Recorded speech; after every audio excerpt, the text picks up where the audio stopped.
Hello, my fellow learners. Welcome to the Syntax Surfers. So, as in previous lectures, we completed Java Development Kit and Java Virtual Machine.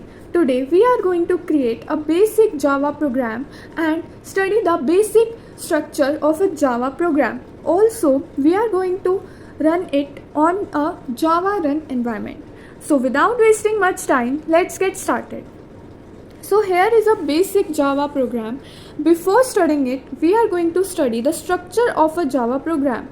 So as we can see, while creating the program, we have optional part and the essential part. तो optional में क्या होता है, जो चीज़ें हम हमारी मर्ज़ी है कि हम चाहें तो उनको अपने प्रोग्राम की नीड के अकॉर्डिंग यूज़ कर सकते हैं, otherwise we can skip that. और जो एसेंशियल पार्ट है वो तो मैंडेटरी है, चाहे हमें कोई भी प्रोग्राम बनाना है हमें वो चीज़ इंक्लूड करनी ही पड़ेगी।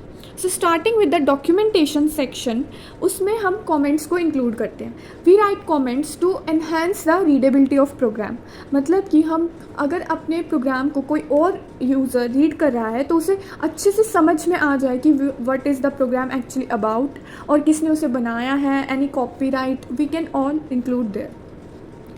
Then comes the package statement. We generally हमें क्लासेस के बारे में पता है, but the collection of classes basically like हम जैसे C++ में हेडर फाइल्स को इंक्लूड करते थे। सो यहाँ पर हेडर फाइल्स नहीं होती, यहाँ पर पैकेज होते हैं जिसके अंदर हमारी सारी क्लासेस होती हैं। सो पैकेज स्टेटमेंट हम इसलिए यूज़ करते हैं, ये भी ऑप्शनल है कि हम अगर बताना चाहते हैं कि हमने कौन से पैकेज से क्लासेस ली हैं। Then the import statement, it is the same like the statements of hash include in the C programming. Like import करते हैं हम किसी भी क्लास को, हम उसमें देखेंगे आगे प्रोग्राम्स के अंदर। देन द इंटरफेस स्टेटमेंट्स, ये इनहेरिटेंस में यूज़ होती हैं, अभी उनका कोई यूज़ नहीं है। देन द क्लास डेफिनेशंस, तो हम जावा के अंदर सिर्फ एक ही नहीं बहुत सारी क्लासेस बना सकते हैं एक ही प्रोग्राम के अंदर और उनको हम डिफ़ाइन कर सकते हैं। सो ये सब चीज़ें तो हो गई optional. Then comes the essential part, इसके अंदर हमारी मेन क्लास आती है। क्योंकि हमने पढ़ा है जावा इज़ प्योरली ऑब्जेक्ट ओरिएंटेड, तो हम इसके अंदर मेन फंक्शन को भी बिना क्लास के यूज़ नहीं कर सकते या क्रिएट नहीं कर सकते। तो उसके लिए हमें क्लास क्रिएट करनी पड़ती है मेन के लिए और फिर उसको हम अंदर डिफ़ाइन करते हैं। So which is the basic program structure of Java. So as you can see it on the screen, हमने यहाँ पे टाइप किया है JDK 22 फॉर विंडोज़, और यहाँ पे सबसे पहले ओरेकल की साइट पे हम डाउनलोड कर सकते हैं यहाँ से। सो हम इस पे जाएंगे और यहाँ पर हर एक ऑपरेटिंग सिस्टम के लिए जावा अवेलेबल है। सबसे पहले हमारे पास लिनक्स के लिए, देन मैक OS के लिए और फिर विंडोज़ के लिए। सो मुझे विंडोज़ के लिए करना है। इधर 64 बिट के लिए ही है, अगर आपका 32 बिट का है ऑपरेटिंग सिस्टम देन आप किसी और साइट से भी कर सकते हो। देन हम यहाँ पे इसको क्लिक करेंगे और फिर हम जाके इसको डाउनलोड में चेक कर सकते हैं, ये डाउनलोड हो जाएगा। मैंने ऑलरेडी डाउनलोड कर रखा है, सो मैं इसको यहीं से मैंने इस डाउनलोड को कैंसिल कर दिया फ़िलहाल। देन मैंने यहाँ पे आकर इसको चेक किया, देन डाउनलोड्स के अंदर, तो यहाँ पे मेरे पास है JDK 22। इसके सारे के सारे टूल्स इस किट के अंदर आ चुके हैं। That is the requirement, basic requirement हमें कोई भी प्रोग्राम को कंपाइल करने के लिए। Now the next step is to set the path of JDK with the help of following steps. सबसे पहले हमें क्या करना है, माई PC में जाना है हमें। Then we have to right click and select the properties. Now we have to go to advanced system settings.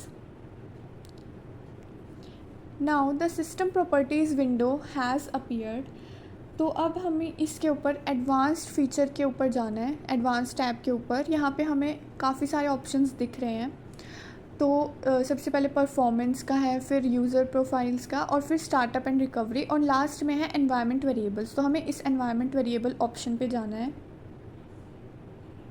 So as we can see हमारे पास सारे वेरिएबल्स यहाँ पे आ गए हैं, जिसके अंदर पाथ वाला वेरिएबल इंक्लूडेड है।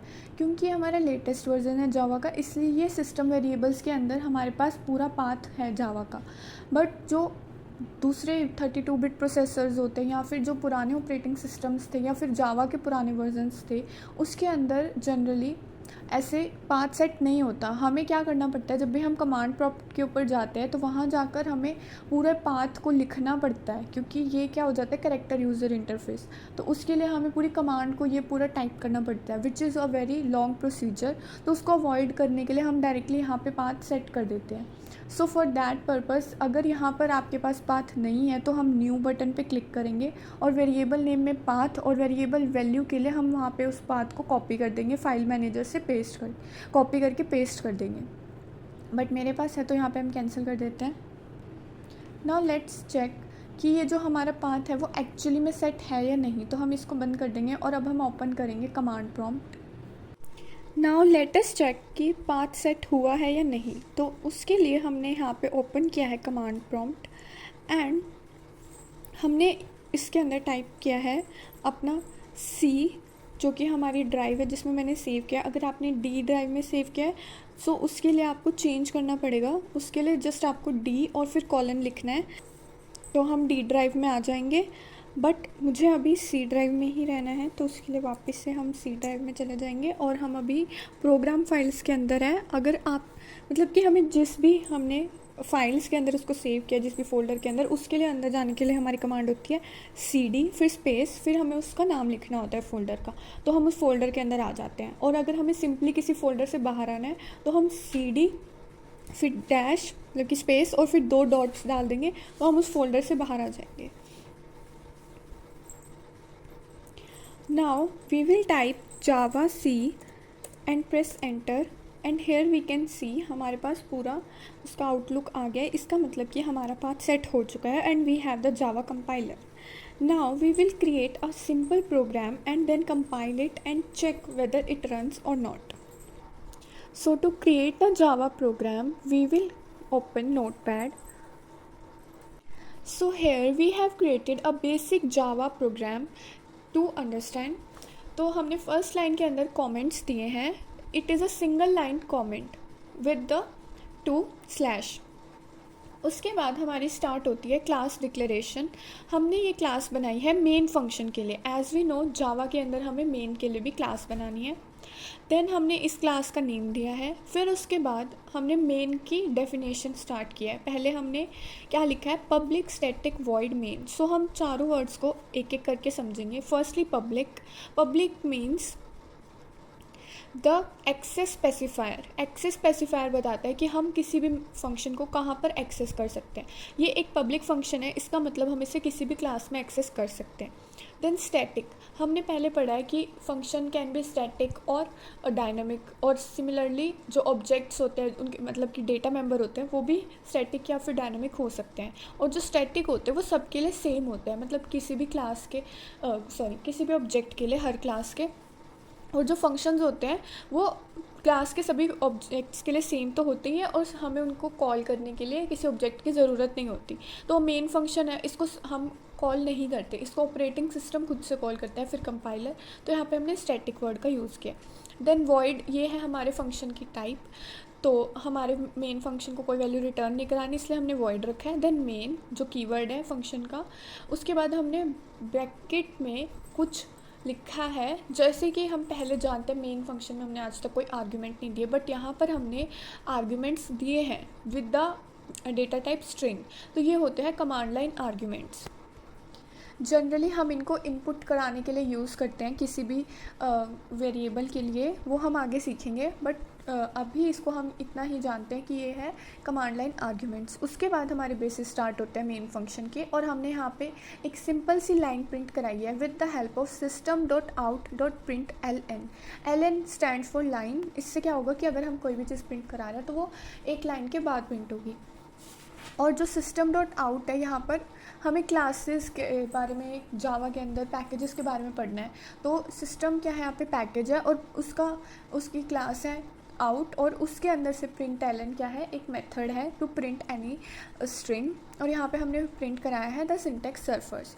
सो अब हम इस प्रोग्राम को क्या करेंगे, सेव करेंगे। उसके लिए हमें फाइल के ऊपर जाना है, देन सेव एज। और अब यहाँ पर जो चीज़ हमें समझनी है कि जब भी हम कोई भी जावा का प्रोग्राम सेव करते हैं तो उसका जो नेम होता है वो सेम होना चाहिए एज आर क्लास नेम। तो हमारी क्लास का नेम था सिंटैक्स, तो हम इसको सेव करेंगे सिंटैक्स। डॉट जावा, क्योंकि जावा के प्रोग्राम की एक्सटेंशन होती है सिंटेक्स डॉट जावा। अब हम इसे किसी फोल्डर के अंदर सेव कर लेंगे। पहले तो we will save it in this folder. I have created a new folder to save the Java programs. If you want, आप किसी पुराने फोल्डर में भी सेव कर सकते हो, बट इससे क्या होगा, मुझे याद रहेगा कि मैंने किस फोल्डर में सेव किया है और उसको मैं इजीली एक्सेस कर सकती हूँ।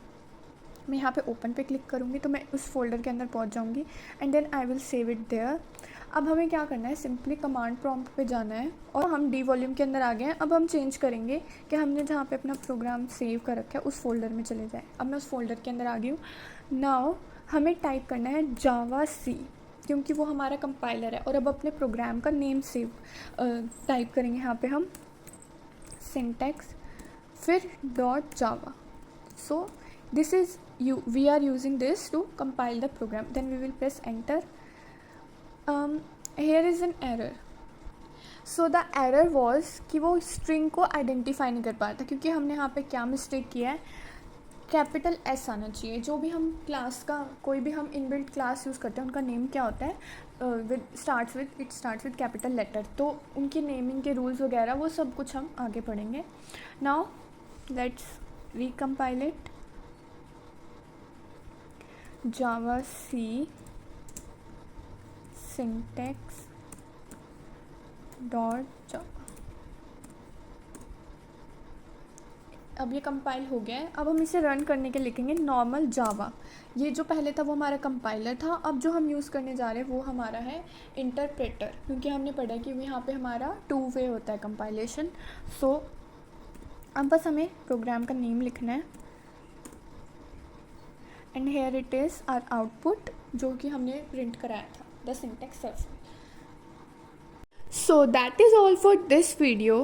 In the next lecture, we will study about console input output in Java. Till then, keep learning, keep coding, and subscribe to my channel for more such videos.